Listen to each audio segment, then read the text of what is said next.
იქ მოგოგვიყვება. ეს გამოუშვეს, ხო? ხო, ერთი წელი. პროკურატურის მოთხოვნა იყო, რომ ისე საქართველოს პრეზიდენტთან შეხვედრა სადაც დაგეგმილი გქონდა და ერთმანეთს ბუნებრივია გავუცვალეთ მოსაზრებების შეფასებები შექმნილ პოლიტიკურ ვითარებაზე ქვეყანაში.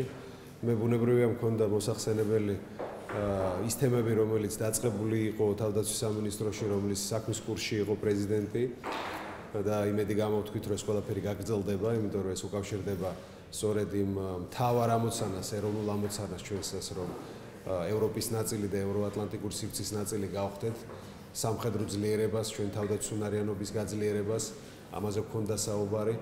ბუნებრივია იმედი გამოვთქვით, რომ სასამართლო და გამოძიება წარიმართება ამ ძალიან ეხლა უკვე საზოგადოებისთვის ცნობილ საქმეებზე ღიად, ტრანსპარენტულად და ობიექტური ჭეშმარიტება დაადგინდება და საზოგადოება დაინახავს.